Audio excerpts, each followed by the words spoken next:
भोग कैसे लगे?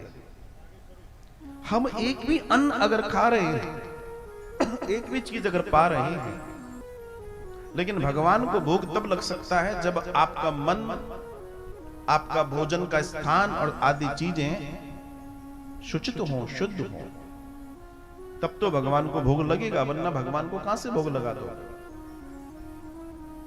और जिसके घर में भगवान को ही भोग नहीं लग रहा, सबसे बड़ी बात तो यही है कि भगवान से कितना दूर है वो, कि भगवान उसका भोग तक स्वीकार नहीं कर रहे। सबसे बड़ा दुर्भाग्य उस परिवार का, उस घर का ये है कि जिस परमात्मा ने उसे भोजन दिया, जीवन दिया, घर दिया, बाहर दिया, उसके घर में एक थाली भगवान के नाम की नहीं लग पा रही। इससे बड़ा कोई दुर्भाग्य नहीं हो सकता उस घर का। और जिस घर में भगवान को भोग नहीं है, वो भगवान से जो भी मांगे, मांगने से होगा क्या? कर रहे तुम में इतनी कमियां हैं, तो पहले इस लायक बनाओ अपने आप को कि रोज ठाकुर जी को भोग लगे तुम्हारे घर में। तुम्हारे चौके, चूल्हे, तुम्हारा किचन इस लायक हो जाए कि तुम उसमें सुंदर भोग, जब सुबह रोज भोजन बने तो तुम्हारे घर से सबसे पहले ठाकुर जी को भोग लगे, फिर उसका प्रसाद सबको बंटना चाहिए। पहला काम ये होना चाहिए। और अगर हम यही नहीं कर पा रहे तो कैसा जीवन हमारा? सोचो, विचार करो कि जिसने हमें ये पूरा जीवन दिया, उसको हम रोज, जिसके वजह से भगवान हमें भोजन दे दे, भगवान हमें कपड़ा दे दे, भगवान हमें मकान दे दे, भगवान हमें ये दे दे, भगवान हमें वो दे दे, सब दे दे, और उसी में से भगवान को तुम कुछ नहीं दे पा रहे हो।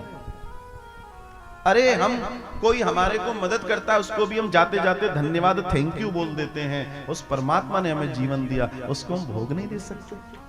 सोचो, विचार करो, कैसे मनुष्य हैं हम, कैसे इंसान हैं हम। इनको भोग दें, कैसे सूचित करें, कैसे शुद्ध करें। तो भगवान के, जहां भगवान विराजित हैं, वहां थोड़ी बहुत किशमिश, इलायची रख दो, चिरौंजी रख दो, रोज उसी में से निकाल कर तुलसी पत्र डालकर वही भोग लगा दो, भगवान वो भी मान लेंगे। करो तो सही, करो तो सही। तुम करोगे तो वो प्रेम से पाएंगे भी सही। ध्यान रखना, कोई खिलाने वाला हो भगवान खाता है, कोई पवाने वाला हो भगवान पाता है, लेकिन कोई अगर करने वाला ना हो तब क्या होगा? उनके पिताजी एक दिन के लिए बाहर जा रहे थे, दूर गांव जाना था, रात को लौटना था। उनको भोजन कराया है। पिताजी कहकर गए, मां ने थाली तैयार की और बेटे से बोलती है, बेटा ये थाली ले जा और विट्ठल को, भगवान श्री कृष्ण को भोग लगाकर उनको अच्छे से भोजन करा के आ। बालक का शुद्ध मन थाली हाथ में ली और चल पड़ा, भगवान के मंदिर पहुंचा और भगवान से कहता है, मां ने कहा है भोजन कर लो। अब मूर्ति सामने है और वो कह रहे हैं कि भगवान भोजन कर लो। बड़ी देर हो गई, भगवान, अरे मूर्त कैसे बोलेगी? बड़ी देर हो गई, बच्चा बड़ा परेशान, बार बार कहे भगवान भोजन कर लो, भगवान भोजन कर लो। भगवान क्यों सुनते? बालक रोने लगा, अगर तुम भोजन नहीं करोगे तो पिताजी आकर मेरी पिटाई लगाएंगे, मां डांटेगी कि जो एक काम दिया तूने वो भी न किया। और वो रोने लगे, इसे बाहर आ गए। भगवान मूर्ति से बाहर आते हैं, आलती पालती मार के बैठते हैं और पूरी थाली बड़े प्रेम से पाते हैं और चट कर जाते हैं। महाराज एक कण नहीं छोड़ते, एक कण नहीं छोड़ते। वो जब घर गया तो मैया कहती है, हाँ भाई भोग लगाया है, भोजन कराया है? बोला, हाँ मैया, देख थाली। मैया कह रही, देख थाली, खाना कहां है, भोजन कहां है? अरे तुम मालूम है, थाली दिखाओ, घंटी बजाओ, ताली बजाओ और निकल लो। क्योंकि हमें इतना ही मालूम है, इसलिए इतना ही होता है।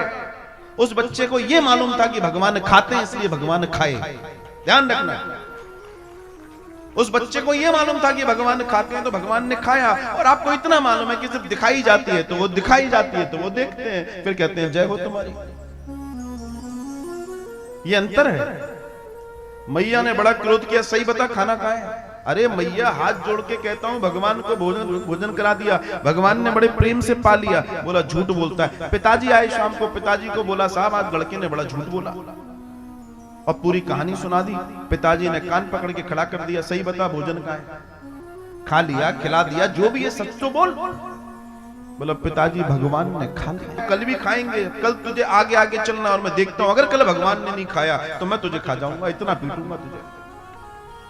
बालक धर्म संकट में, फिर थाली सजी महाराज, और फिर थाली सजी और थाली सजाकर विट्ठल के आगे ले गए। पिताजी एक पेड़ के पीछे खड़े हो गए और नामदेव कह रहे अब भगवान भोग तो लगाएं, लेकिन भगवान अपने भक्त को दर्शन देंगे, उस पिताजी को क्यों दर्शन दें?